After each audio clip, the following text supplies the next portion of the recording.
Gladovich. Stacy Gladovich.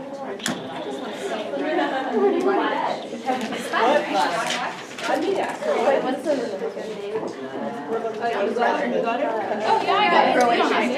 Croatian. Bob likes to make sure people can pronounce last names. Caitlin Shaw. All right, I think I've got everybody. Jessica Randolph. I'm not really worried. Audrey Smith. I think we can handle that. Stacy Gladovich. Yep. Very good. We all said it. We all said it. We got you, girl. Yeah. We heard you were pottying. I was. We all know, we didn't know what you were doing, we just knew you were in the bathroom. I made it.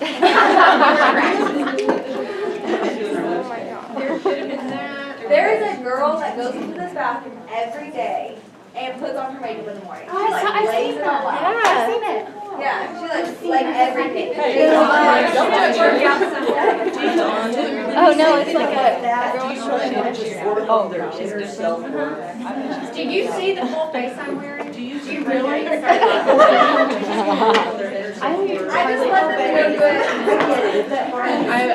Well, I'm thinking of all the community That's what I was thinking. Bethany Deaton. Is it Deaton? Okay. Can you swallow the tea? Okay, I got it. Bethany Deaton. I actually never told us. Oh, Well, the Hey, baby girls, this ain't me up there. This is Dr. Vanetta. All right. Everybody else? Question, is his Vanetta or Vanetta? Because I've heard both. Well, How do you actually say it? Dr. McNeil, bless his bitty little heart, South Carolina heart. I don't know. I say Vanetta Because it's spelled. because it's spelled Vanetta. Dr. McNeil, Says Vanetta. Vanetta.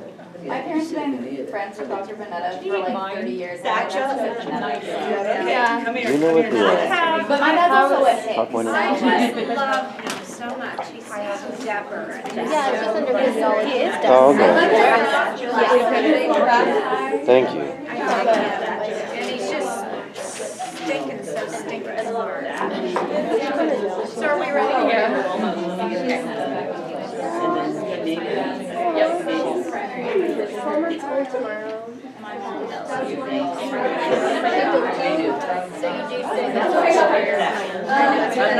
Alright. Okay, kids, we'll see you tomorrow at 9. Yes. Who puts on our coat?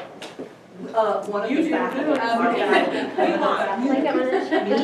Yeah, we want you. Well, thank you. I appreciate that, but it'll be a rotating thing. You might even have. Look how sweet. Okay. Who is it? Oh. Yeah, Yeah, she is. are we PA-S? You are PA-S1. Always right in the middle. When you sign up to the good shepherd, that's how you sign up. Okay? I'll probably carry it over. So, here's the deal. Yes, tomorrow, 9 a.m., please don't be late. Amber will be nervous enough, and the last thing you want is a nervous Amber. Huh? Check your, thank you, Miss Cindy, I appreciate that. Check your emails. She sent out a new one saying 9:15. We're doing pictures beforehand. You are responsible for having.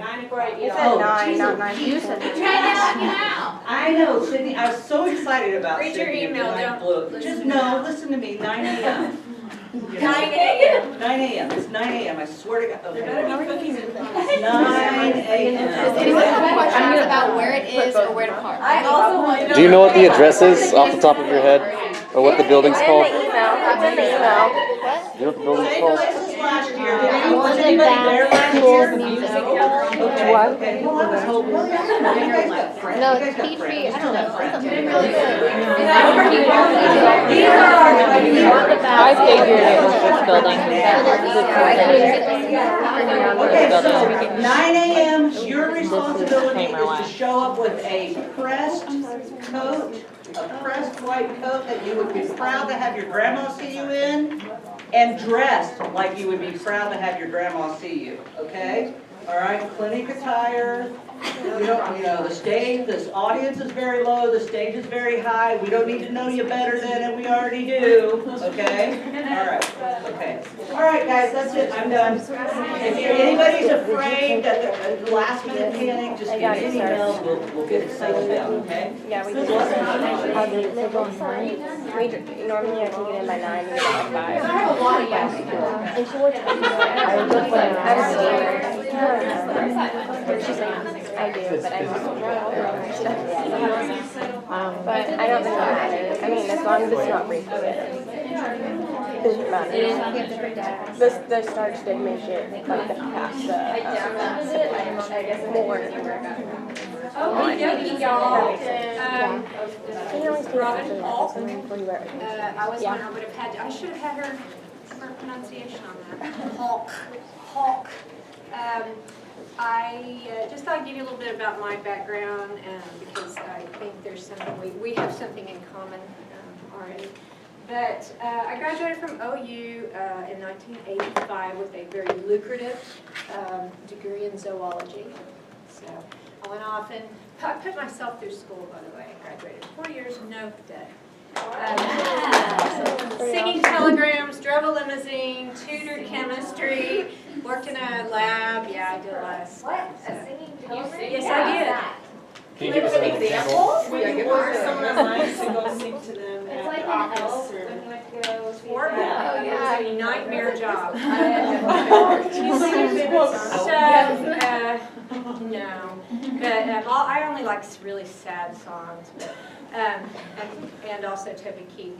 But no, you put a costume on and like balloons, and they could choose different things, and I'd be driving around with all these helium balloons in my orange '79 Mustang, and, but I got like $20 for each one, and that was a lot of money because it might take me an hour, just everything to pick up the costume and the balloons, the whole thing. So that was really good money. So I did that, and I bartended through graduate school, and I'm a side hustle. I will do anything to make $1, you know. Well. Yeah, anything. It's just less opportunity to do some things as you get older. But I did put myself through and got a degree in zoology, which I got a really high-paying job at the Health Science Center doing research. $12,000 a year. Wow. Full time. You know, I mean, I know people are uncomfortable discussing salaries. It might be in poor taste, but that's what I did. What department did you work for? Well, I worked initially in the molecular biology department, and then went to the immunology department and did research there. I worked there for 7 years. I got a master's degree along the way, so that's the MS in microbiology immunology. And so then, did you? That's really, I love zoology, I love microbiology. Then I got married during that 7 years, and then had a baby, and then got separated. And so my baby was one, and it was awful, just terrible. I still hate being a divorced person. Divorce is just horrible. It really is. If you had divorced parents, you know there's just struggle. It's terrible. But a shitty marriage is horrible. So, you know, it just was so. But I had been teaching all along as an adjunct in biology and zoology and genetics and A&P and stuff like that. And I applied for a teaching job. I was like, oh, here's my chance, perfect timing. There's a job. I was at Oklahoma City Community College, which I loved. And they didn't interview me. And I'd been there since, gosh, from 89 to like 95. Wait, that doesn't sound right. I'd been there like 7 years. I taught 7 of their 9 biology courses. They said, you just really aren't that well-rounded. So I was like, well, I got to get a job. So I went to PA school. Just did the math, kind of like you guys probably did. How much can I earn? How much is it going to cost? I mean, I run numbers. I was kind of raised broke. Money has value to me. I talk about it a lot, you know.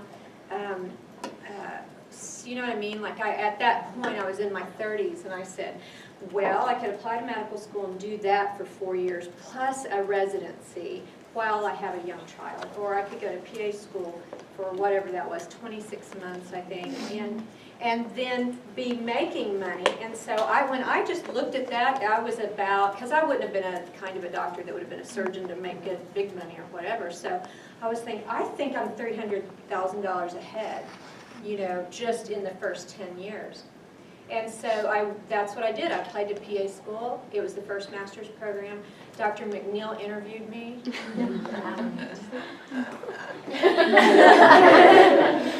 He was horrible. He had this crappy chair. Oh, I cuss. I know my favorite ones are shit and ass. And I also like sphincter, but you know. But he had this chair. It was just awful. It swiveled and it did like this. Really, and it was kind of, I mean, like you'd barely move and you'd be like, oh, it was terrible. Anyway. But I was surprised I got accepted. I mean, I was surprised. It was hard, you know, and they had a lot of people applying at that time. But anyway, so I did that, got my divorce, and then I graduated and worked for Jim Thorpe Rehab Hospital, inpatient rehab for 10 years.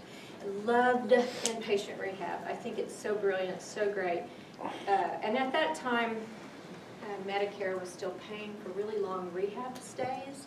Then when they investigate that and go, yeah, a back doesn't need to be in there for 2 weeks or whatever, which is appropriate, then all the insurance companies followed suit. And so it was a little hard time at a certain point filling those beds because there were Medicare changes. And then, you know, you figure out your diagnoses and who can come in and everything. But so I kind of stopped doing that. That sort of just fizzled out. I was an extra PA.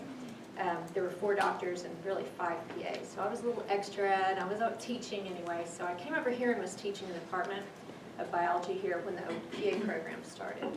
So this has been my 3rd class with this program. And along the way, so I haven't practiced in like 10 years because my mom was sick and dying, and I had a little kid that I just nice to get grown up and so forth. So my daughter is 24. And she just finished a master's at TCU. So she moved away on me. Fort Worth is great. She fell in love with Fort Worth, so she's going to stay there. And you know, her pay coming out of school was $51,000. She teaches 1st grade. Wow. In Oklahoma, that's about 28. Yeah. I can.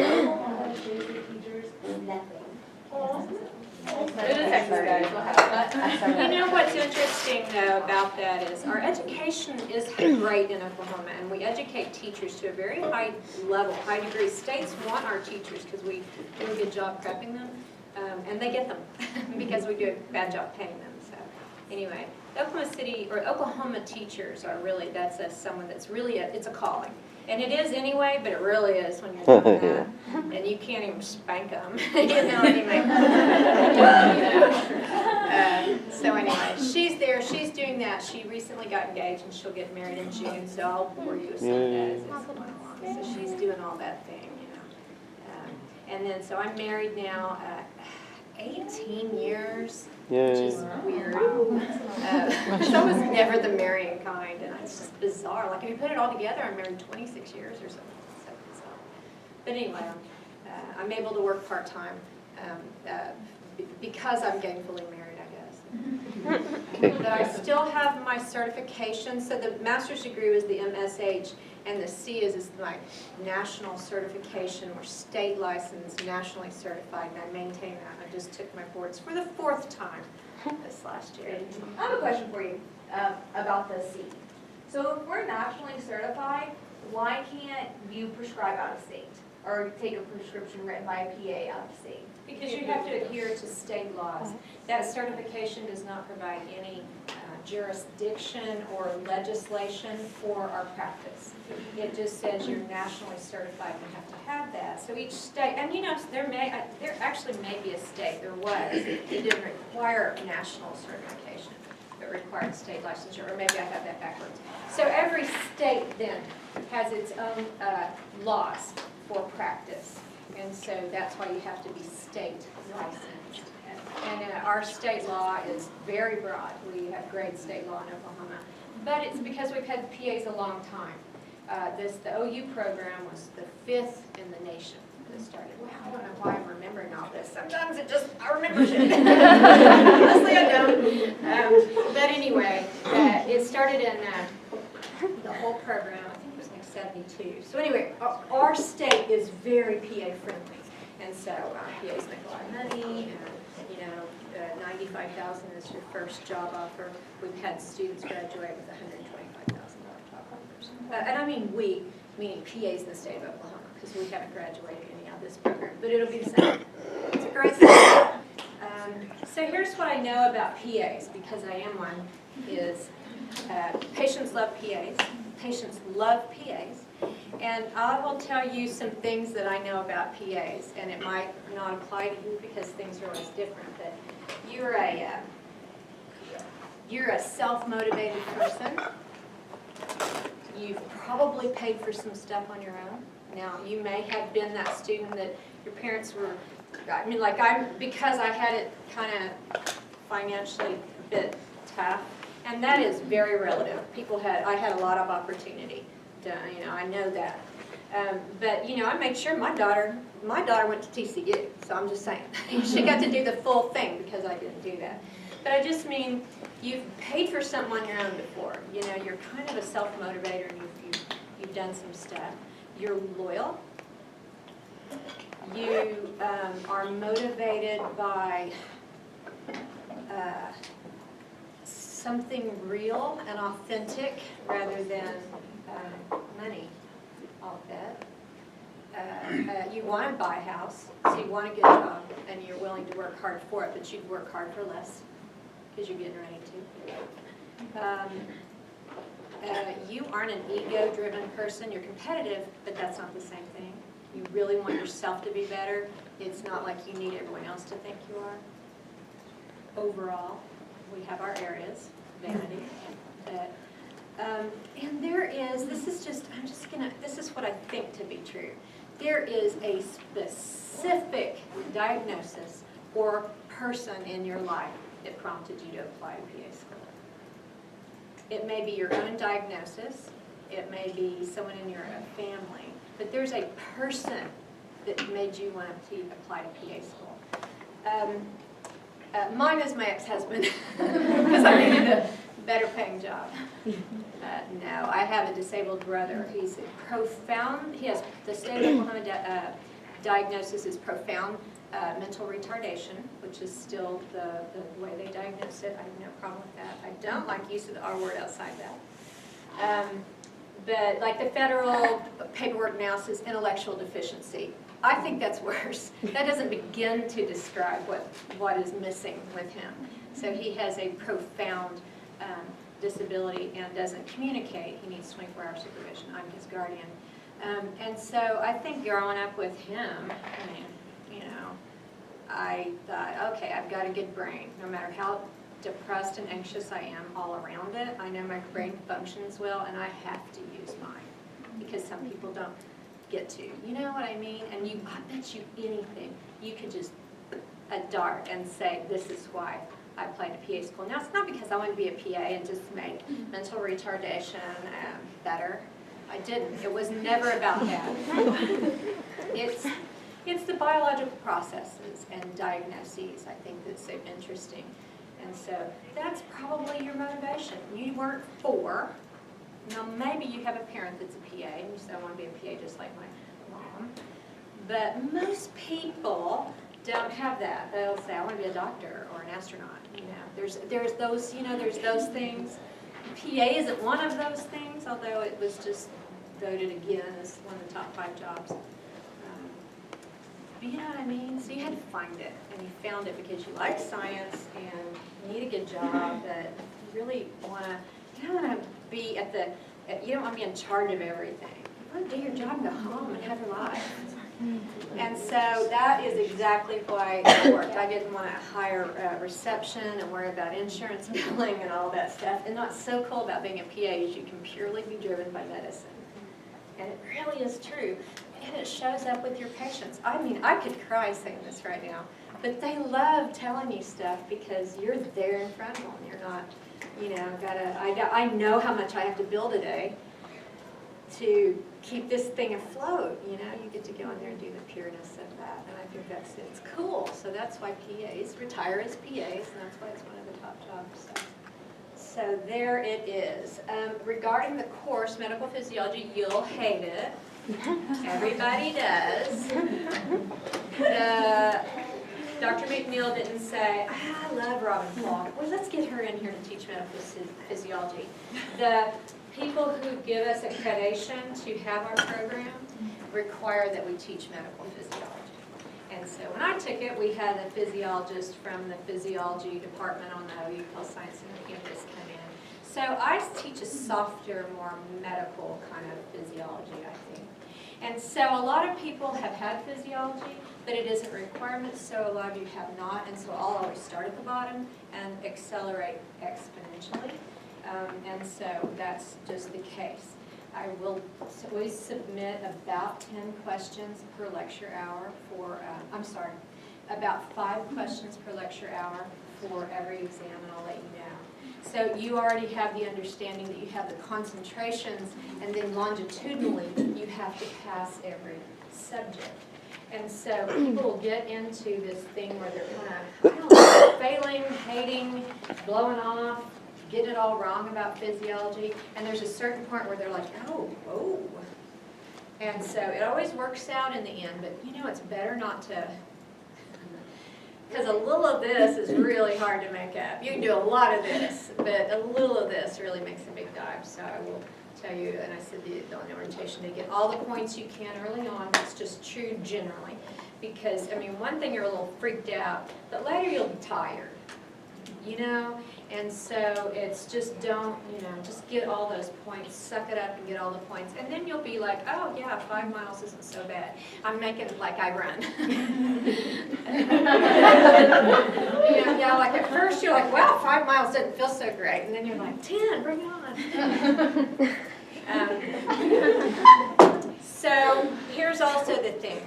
It's basic science. And you're not here for basic science. You got done with all that, so you can just go learn diagnoses and about pharmacotherapeutics and what drug do you attach to that illness and figuring out what it is or what you'd order. And that's super fun. We love that maze of stuff as medically turned sort of people. And then you get to one of my questions, and it's basic science, and it's about molecules or some sort of thing like that. So people don't like that. It's off the flow.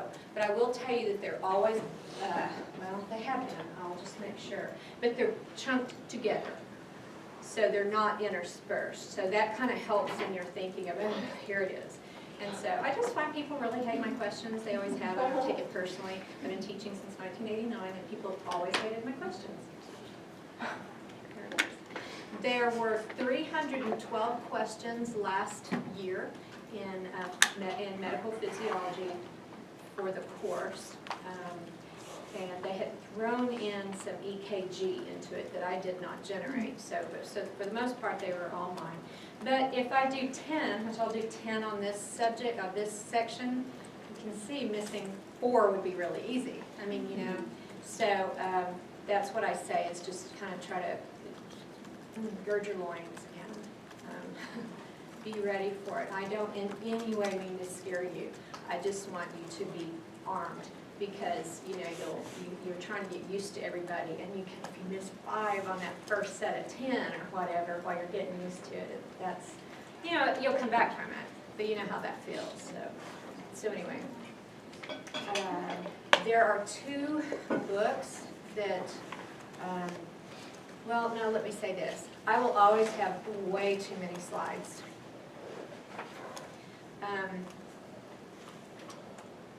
And I will always give you an outline. So that's something else under D2L. So what I have done is I'll prep. This says 2017.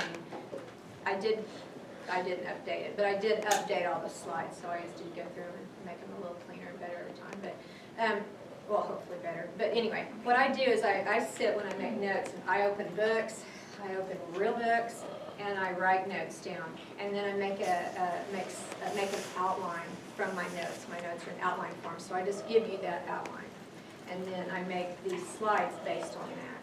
So the slides will have a lot of information. They don't have all the information. You probably need a reference. There's both of the books, whatever I've used, I put that at the top of the outline. Those books aren't very good. Access Medicine doesn't have a great physiology resource. We'll have a resource book in that Snapple room. If you had an A&P book or something like that from undergraduate, you can't use something too low level, honestly. The lower level you use, the better you can add more complex stuff to it, you know.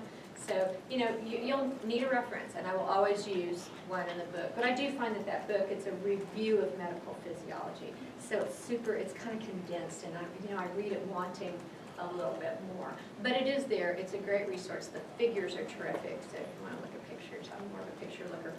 So that outline, there are people who like to look at objectives to figure out what I want from you. I am required to present objectives. That's how much I value them. Because I've given this entire outline. That's what you need to know. And so what I want you to do on any outline is know those are the big points. And if you know that this was about absorption and this was about secretion, and you know the difference between those two things, you can start to answer a whole bunch of stuff. And because you understand that they're different chunks. And so that's why I like the outline form. So look at the headlines. That's really important. And that's a better judge of what's important than the objectives. But if you like to answer objectives, certainly do that. So, okay.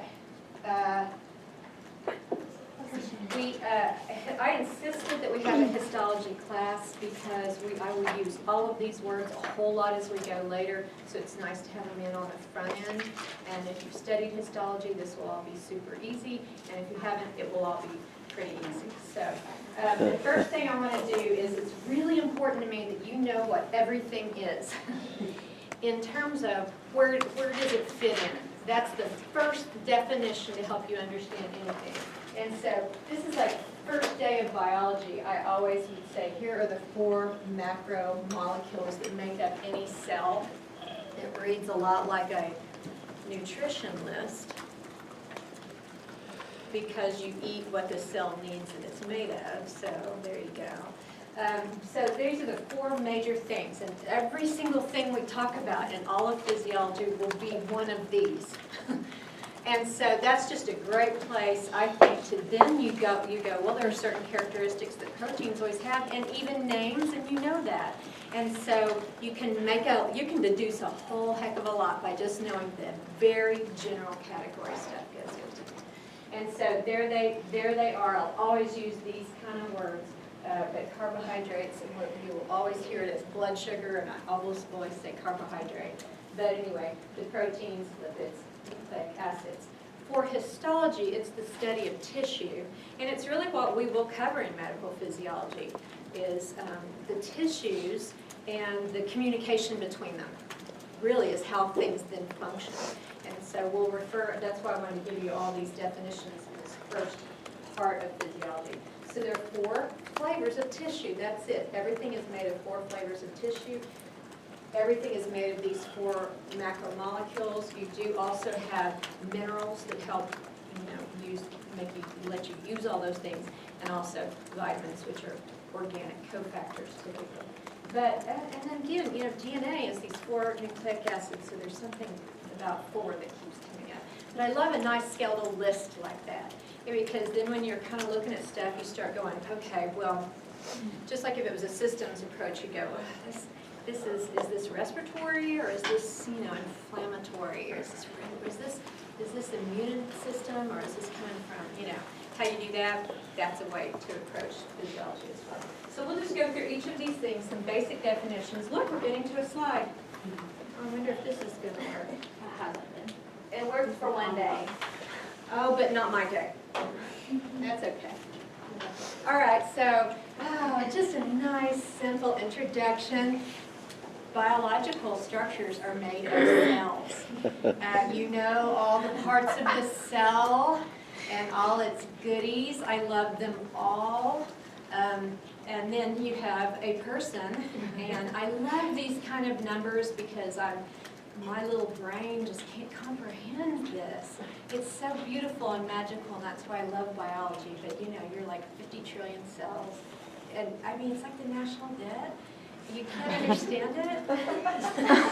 And it just gets bigger, but people want more, and why not? And so, look, 300 billion new cells every day. This is the kind of thing that you're like, if I smoked pot, this would be the slide I want to look at. Like, dude, I think I can feel them growing. No, what you're feeling is them leaving. 200 million a minute. And that's when things are going well, you know? And so I begin to really appreciate diet. And I don't have a dietitian background or anything like that. Did teach nutrition. I am not holier than thou. I love gluten, love it. I think it tastes great. I love salt. I'm not like that. It's fine if you do, don't, whatever. But when you think about the biology and the activity of just the cell, and then all of those cells and all those tissues, you start to go, yeah, maybe Skittles only wasn't a good idea yesterday, you know? And I start like going, man, okay, this is what the body is made of. Okay, water, you know, protein. Gotta have that. So that's why I say I always look for a protein-dense sort of food, and you'll be taking care of a lot of things pretty well. But that's you know, things work well when you know all the nutrients are there because the body is needing them. And then when you can see if there is dis-ease, then how the needs quickly change the whole body.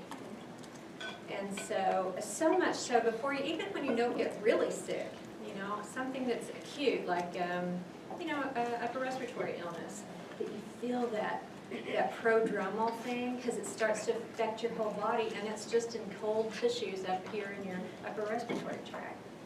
You know, so anyway, I love biology. That's the point of this whole slide, is how much I love biology. But anyway, lots of cells. Cell cycle, you've probably seen this, that you have mitosis and interphase. So mitosis is the actual cell division for diploid cells, or that is to say cells that have two completely complementary DNA dills. We'll talk more about that. DNA dills, that's pretty technical. We'll talk more about that in genetics, and you've certainly studied that a lot. It's meiosis for making gametes that are haploid. But anyway, mitosis, cell division, it's the shortest part of the cell's life, which makes sense. And then, just like yourselves, then you spend the rest of your time getting ready to reproduce. Reproduction is like a little bit, and then the rest of the cell life supports that, and that's all called interphase. So when researchers or scientists were first looking at mitosis, the cell division is very active, and when a cell isn't in mitosis, it looks like it's not doing anything, so they called it interphase, which would sound like nothing's happening, but that's when it's all happening. You know, cell life. And so you can divide interphase into G1, gap 1. That also makes it seem like it's just sitting around going, I'm ready to breed. But that's when the cell is doing its job. It's secreting what it's supposed to secrete or do whatever. S synthesis phase is when DNA replication occurs. And then G2 is just right before mitosis itself. And we'll look at mitosis in the genetics, which is going to be in the hem-onc unit later. Also, I will tell you, I think you have 18, this is bothering me, concentrations. I hope there's not snot. 18 concentrations, and I will teach in 14 of them. Did I mention the anxiety at all? That's like just a little bit of a distracted way. So you'll have medical physiology in 14 of the 18 concentrations. So I'm not in geriatrics, pediatrics, emergency medicine, or psych. So pretty much all the other ologies I'll be in. differentiation, you know, so you were like an egg that got fertilized, and then there were a bunch of, you know, stem cells that then became differentiated cells. And we certainly talk a ton about the differentiated cells, neurons, cardiac muscle, endothelial cell, you know, endothelium, whatever. But it comes from a stem cell, and then there's sort of a progenitor cell that remains in tissue to generate more of the differentiated cells. And then also differentiated cells can undergo mitosis, but not all of them. So all along the way, when we talk about all the different tissues, there was always some sort of progenitor cell, like a mesenchymal cell is often what it would be called. But something that is a pluripotent cell that can become more than one thing to restore that tissue. And so that's just kind of the way. Differentiated cells know who they are, and they stay that person their whole life. If they don't, they change and they become transformed and they're cancerous. So some differentiated cells last a very short time, like the cells in your mouth or in your gut, because come on, that's being exposed to the world. So you slough those a lot. But an osteocyte in bone, it can live 25 years. Certainly a neuron lasts the duration. So, you know, differentiation, you know about that. So that's just a bit of look at that. So apoptosis is just a concept where cells do die, and it's different than necrosis, which is a result of some sort of tissue injury. So apoptosis is a normal cell death. There's cells live a certain amount of time, that's sort of programmed, or it can be an insult or injury from the outside. A warning shot from another cell, some sort of cytokine that a cell will say something's going on here, and it can warn surrounding cells, or some sort of internal damage like UV damage or something like that, toxicity or something. So apoptosis is different than necrosis. Apoptosis, the cells just sort of implode a little bit, and they just, what really happens is proteases take over and just chunk up, eat up, chew up all the proteins, and that just stops the cell. And then the cell disintegrates into big blebs.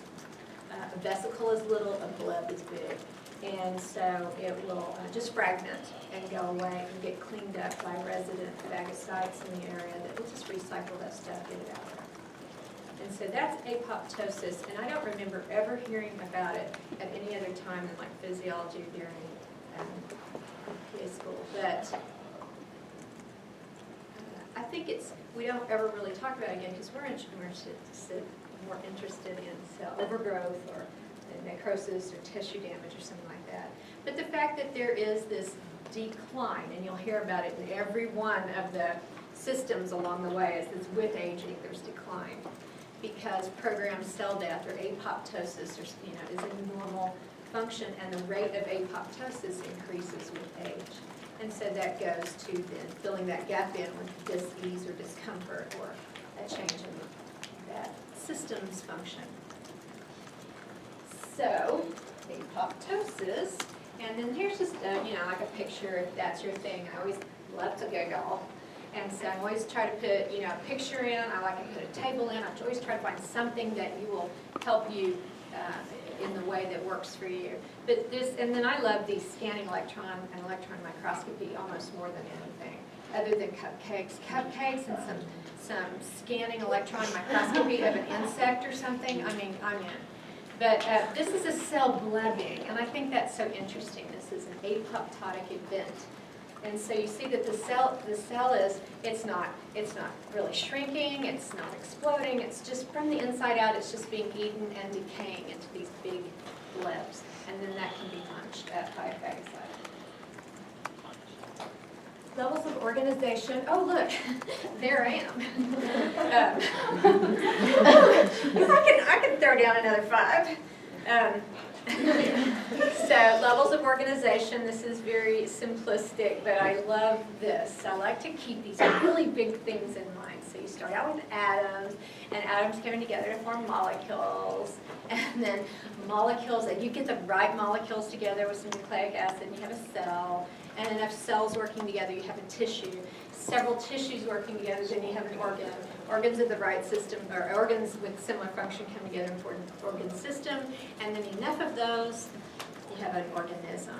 And so, really what the rest of PA school is about that organism. And you go to molecules about drugs, and physiology is somewhere in that cell to tissue area, so that you're getting kind of the circle of organization throughout PA school. And I know they're so excited about it. There are 4 tissue types, and we're just going to look at each of those. So epithelial tissue, connective, muscle, nervous. And the one I'm talking the longest about is the connective tissue, because it seems kind of like a weirdo. If you've had an AMP class, you've had these, this is just going to be, you know, just boring and so forth. But if you haven't, or remember these, because in every single thing that we talk about, I'll say it's epithelial tissue, or this is the connective tissue, this is how these things work, because they're all layered together. Every single organ, it will have all these tissues in it. So, epithelial tissue, closely aggregated polyhedral cells adhering strongly to one another to form cellular sheets. And so it's all the coverings. It covers all the stuff. On the inside, on the outside, epithelial tissue is everywhere. It also will form glands. I think it's really interesting that when in embryology, when the 3, what am I trying to say, germ layers, ectoderm, mesoderm, endoderm, remember those? Ectoderm is epithelial tissue and nervous tissue. And I always just thought that was like an odd pairing, you know, like skin and brain. But I have nothing to add to that. It just seems like an odd pairing. But I was just thinking of that glandular thing, and that is really about signaling. So the protective thing is the epithelial tissue, but glands are about signaling, which really goes to what the nervous system is doing as well. So there's this kind of a lovely hand in a glove there. So principal functions, covering, lining, absorption, secretion, doing lots of work, lots of activity. It's not just covering. It's not just a foot cover. And then there are certain cells within epithelia that have particular functions, some sensory function, like taste buds, which we never talk about again. They'll talk about the cranial nerves for taste and test them, but we never talk about taste buds anywhere in PA school, so that was it. Enjoyed. And then these contractile myoepithelial sort of cells, that's interesting. Those are scattered throughout, and we'll cover those as we go along. But, lots of that. So the morphology, and this is true everywhere, well, it's shaped as how it works, you know. Morphology goes to function. And so this is interesting. Epithelial tissue is avascular. So it's the underlying connective tissue. So we always have epithelial tissue and connective tissue together. And it's the connective tissue that's very vascular and will be serving those cells. So that's interesting. So generally epithelial sheets are very thin, or very close to a blood source, but they're vascular themselves. The cells individually do exhibit polarity, which is to say there's a top and a bottom, a basal layer, and that's going to be the thing next to connective tissue, and an apical layer where it is that business end. So these are sheets of cells specifically. They're connected to each other, so it makes sense that not every surface of that cell is actively engaged in its job. So just that apical surface. And here are just some scanning electron micrographs and such of just beautiful epithelial cells. I mean, I love cilia, all right? I mean, who doesn't? So epithelial tissue, there will be a basement membrane, and we'll talk about basement membrane quite often along the way, as it turns out. But it is not a connective tissue thing, it's an epithelial tissue thing. And so the basement membrane will be derived from epithelial cells, and it will underlie the epithelial cell itself. So it's connective in that it's acellular. So it really just is macromolecules, it's fibers and stuff. So that's the basement membrane. And it will connect that epithelial sheet to the underlying connective tissue. It has 2 layers, basal lamina. So often you'll see or read basal lamina, and it's kind of referring to basement membrane, although there's a little bit more to the basement membrane than that. So basal lamina, extremely thin, and it's really just fibers and molecules. And then the reticular lamina, the word reticular just means loosely meshed. How else can I say? It's a network. There's connections. It's not like parallel or laminar, but it's reticular. So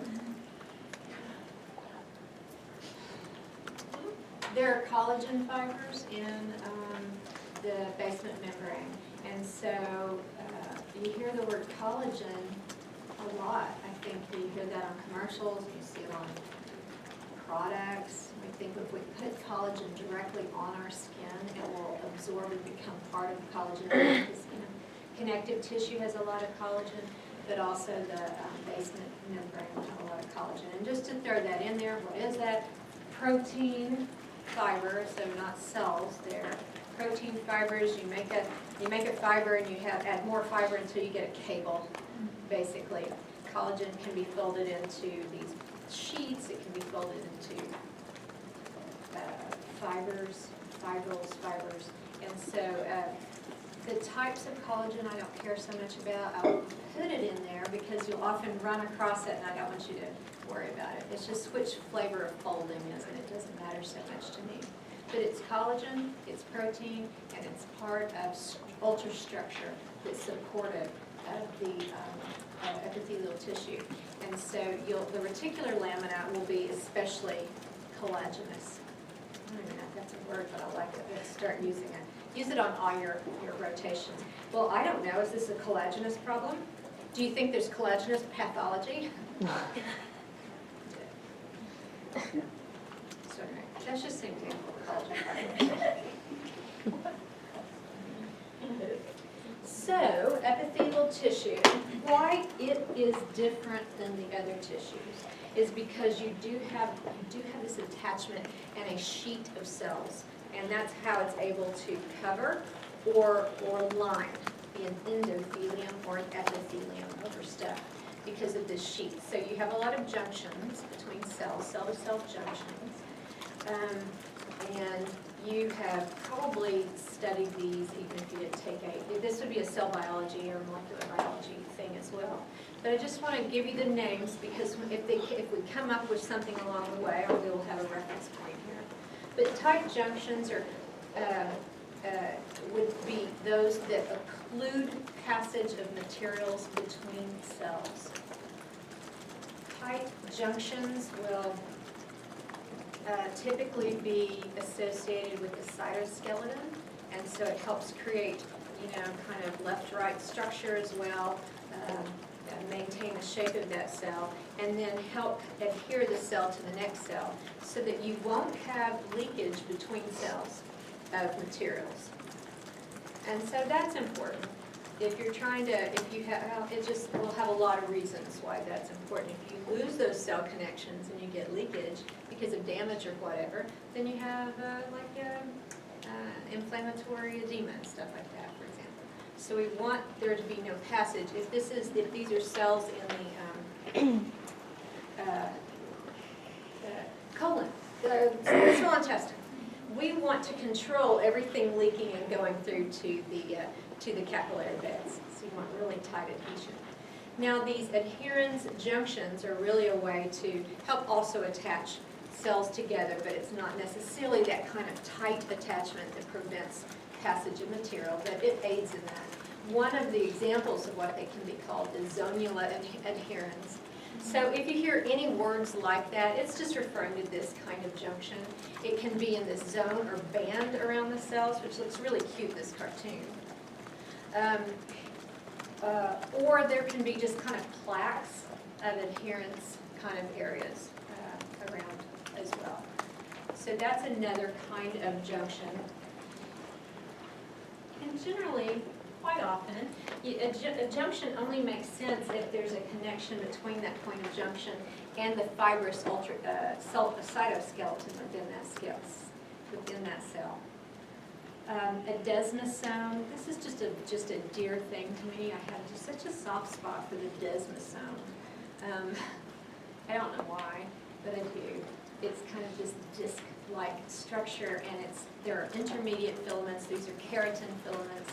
Keratin is really going to be very specific to epithelium, whereas collagen, you see that as epithelium and connective tissue. But there is a difference molecularly, but functionally not so much, is that you have keratin as fibrous protein in nature, and it's tough. So these desmosomes, they're these cadherins, or proteins that also use calcium to adhere cells together, and a disc within the cell. Doesn't that make sense that you just don't have fibers sticking between there, but they're very anchored, and it's this, because you know the membrane is semi-fluid, really. There's movement in the membrane, so you have these attachments. I think it's just quite adorable. There are also gap junctions. I just couldn't get that little bullet thing to also happen over there, but that's another kind of the type, the adherens, desmosomes, and gap junctions. They're for cell-to-cell intracellular communication, so those are actually pores. And look how cute that is.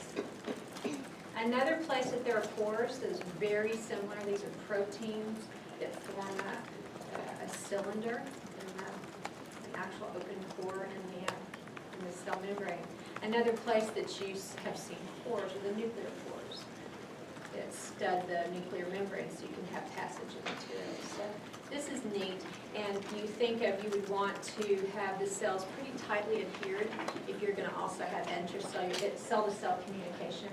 So one, you don't lose stuff, you don't leak stuff, and that you don't have something entering the cell that you don't want to. So it's just so brilliant.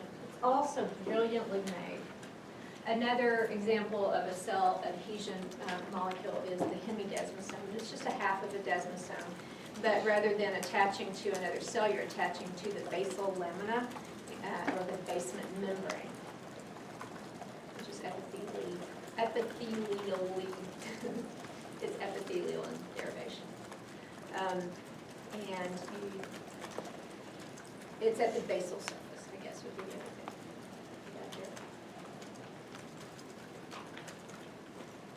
You guys just don't get a billboard, do you?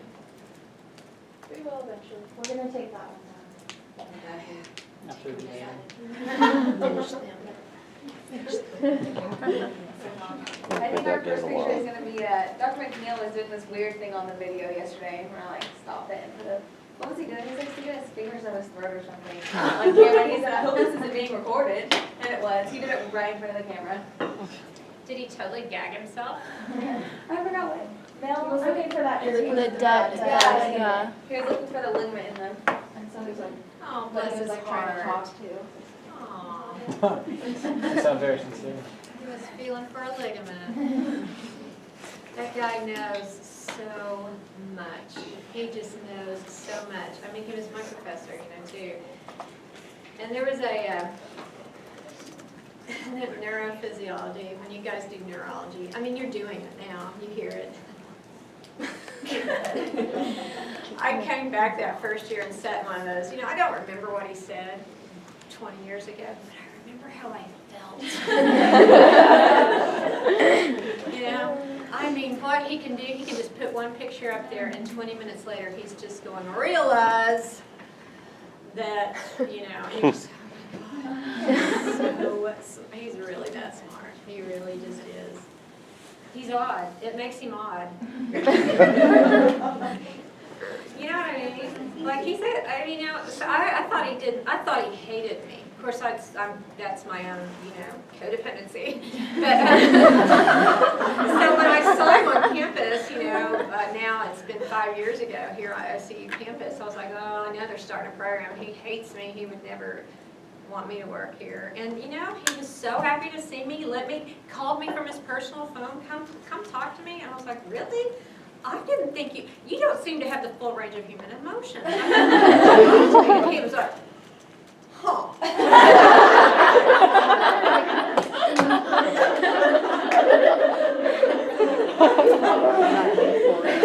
He's just that smart. He's just that smart. When you're talking to him, he's like actually watching the ligament, thinking of the ligament connections, and where was the decussation, and I don't know. He's just. He says, oh, come on, it's easy. It's not easy. It's just not easy. And I'm like, what? I don't know. Well, I call it playing Who's Your Daddy. Because there are people, and it's not really true for him, but there are people who really want you to learn and they will go really hard to get you there.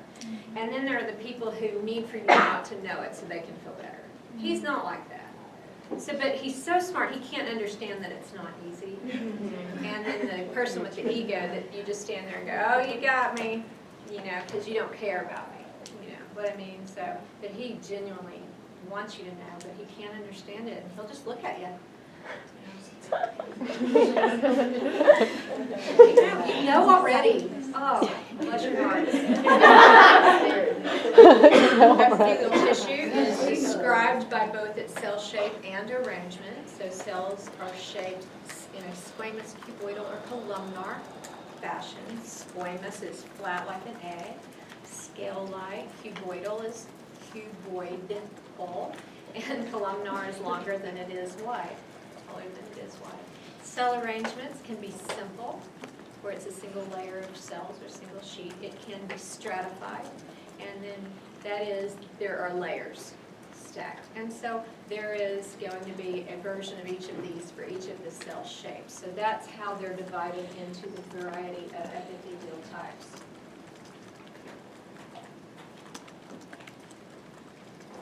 So you haven't had an exam yet. Tuesday. So his exam, so I had been teaching for many years by the time I took one of his exams. And honestly, it was the best exam I've ever taken. He works so hard. Not that it wasn't difficult, but that he works so hard for it to be beautiful and fair.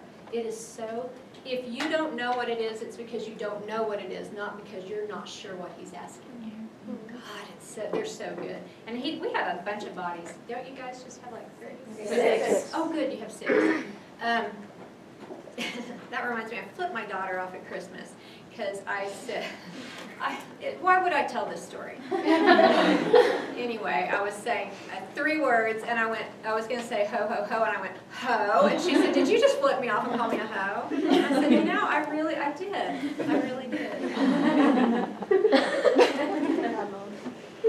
She's so embarrassed by me. What would be the point of me saying, 6, you have 6 bodies. Well, we had more than that. And he would move the whole room around and he'll arrange everything. It's going to flow beautifully. It'll be such a good exam. You won't. They're so good. He's good.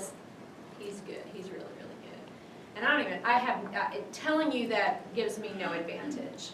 There's no advantage. There's no big salary rise for me or anything like that. Anyway, simple squamous lining, vessels. So the endothelium, so the surface within vessels, so blood vessels, particularly, is an example of that. Serous lining of cavities. You might be looking at some serous linings now. Pleural and pericardial, peritoneal.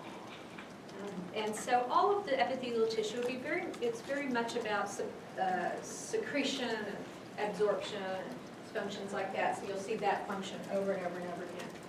Oh, you need a little potty break. So go take one.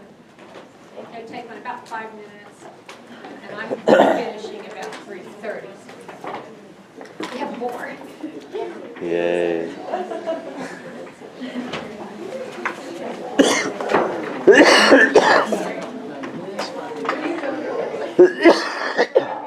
What?